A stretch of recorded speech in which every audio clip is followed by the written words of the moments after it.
السلام عليكم ورحمة الله وبركاته.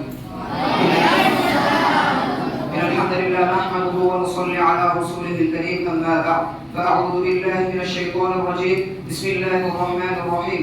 يا أيها الذين آمنوا اجتنبوا كثيرا من الظن إن بعض الظن إثم ولا تجسسوا ولا يغتب بعضكم بعضا أيحب أحدكم أن يأكل لحم أخيه ميتا فكرهتموه واتقوا الله إن الله تواب رحيم. আজকের এই যৌথ আঞ্জমানে আমরা সংক্ষিপ্ত আমার বিষয় হচ্ছে গীবত ও তার ভয়াবহ পরিণতির উপরে তার উপায়। উক্ত আলোচনা সামনে রেখে আপনাদের সামনে কিছু কথা বলার চেষ্টা করব ইনশাআল্লাহ। ওয়া মা তাওফীকি ইল্লা বিল্লাহ আলাইহি তাওয়াক্কালতু ইলাইহি মুনীব। সমাজ উপস্থিতি কি ও শব্দের আরবি শব্দ, এর অর্থ হচ্ছে দুশ্চর্চা করা, পরনিন্দা করা ইত্যাদি। কারো অগোচরে তার দুষ্কৃতি আলোচনা করাই হচ্ছে গীবত। হাদিসের ভাষায় গীবত হচ্ছে এক ব্যক্তি অপর ব্যক্তির এমন কিছু বিষয় তার অগোচরে আলোচনা করা যা তার মধ্যে বিদ্যমান রয়েছে, যা সে অপছন্দ করে। সমাজ উপস্থিতি এখন আমরা জানবো গীবতের ভয়াবহ পরিণতি সম্পর্কে। নিঃসন্দেহে গীবত হলো এক মহাপাপের অন্তর্ভুক্ত, আর এই মহাপাপ থেকে বাঁচতে হলে অবশ্যই আমাদেরকে এর ভয়াবহ পরিণতি সম্পর্কে জানতে হবে। সমাজ উপস্থিতি গীবত নামক জঘন্য অপরাধে লিপ্ত হওয়ার কারণে শান্তিপূর্ণ মুসলিম সমাজে ঐক্য নষ্ট হয়ে যায়, পারস্পরিক সুসম্পর্ক নষ্ট হয়ে যায় এবং এক ধরনের প্রতি হিংসা বিদ্বেষ বৃদ্ধি পায়। গীবত করলে ইমানের অপূর্ণতা আসে। সমাজ যদি আপনি কখনোই চাইবেন না আপনার সম্পর্কে অন্য কেউ গীবত করবে বা সমালোচনা করবে, সেটা কখনোই পছন্দ করবেন না, তাহলে আপনি কিভাবে আপনার অপর ভাইয়ের সম্পর্কে গীবত করা বা সমালোচনাটা পছন্দ করতে পারেন? রাসূল সাল্লাল্লাহু আলাইহি ওয়াসাল্লাম বলেন, লা ইউমিনু আহাদুকুম হাত্তা ইউহিব্বা লিআখিহি মা ইউহিব্বু লিনাফসিহি। তোমাদের কেউ প্রকৃত মুমিন হতে পারবে না যতক্ষণ না সে তার নিজের জন্য যা পছন্দ করে তার অপর ভাইয়ের জন্য তাই পছন্দ করে। সমাজ উপস্থিতি গীবত করলে যে ব্যক্তি গীবত করবে সেই জন্য তার হৃদয়ের কষ্ট বহন করলো। এই সম্পর্কে আল্লাহ তাআলা সূরা হুজুরাতের 12 নম্বর আয়াতে বলেন, ওয়ালা তাজাসসু ওয়ালা ইয়াগতাব বা'দুকুম বা'দা। তোমরা একে অপরের গীবত ও পরনিন্দা করো না। আইয়ুহিব্বু আহাদুকুম আন ইয়াকুলা লাহমা আখিহি মাইতান ফাকারিহতুমুহ। তোমরা তোমাদের মধ্যে কেউ কি তোমাদের হৃদয়ের কষ্ট বহন করতে চাইবে, বরং তোমরা সেটাকে ঘৃণ্য মনে করবে। ওয়াত্তাকুল্লাহ, তোমরা আল্লাহকে ভয় করো।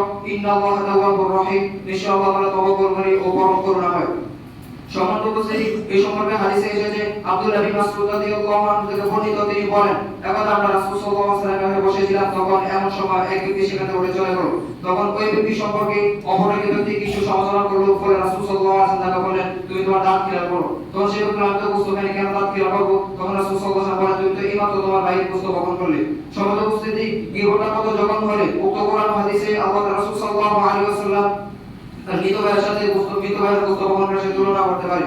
আনাস বিন মালিক রাদিয়াল্লাহু আনহু বর্ণিত, তিনি বলেন, রাসূল সাল্লাল্লাহু আলাইহি ওয়াসাল্লাম বলেছেন, যখন আমাকে মেরাজে নিয়ে যাওয়া হয় তখন আমি এমন এক লোকের পাশ দিয়ে অতিক্রম করি যারা তাদের হাতের ভিতরের নখ দিয়ে নিজের বুক ও মুখ খামচাচ্ছে। আমি বললাম, হে জিবরিল, এরা কারা? তিনি বললেন, এরা দুনিয়াতে গোসল বহন করত, অর্থাৎ মানুষের গীবত করত এবং মানুষের ইজ্জত মান সম্মান নষ্টের কাজে লিপ্ত হতো।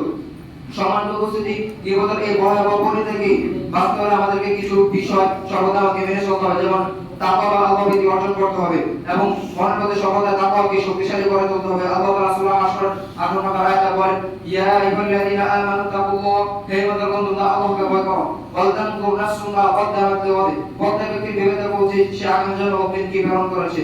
ওয়াত্তাকুল্লাহ, তোমরা আল্লাহকে ভয় করো। ইন্নাল্লাহা খাবীরুম বিমা তা'মালুন, নিশ্চয় আল্লাহ খবর রাখেন তোমরা যা কিছুই করো। 2.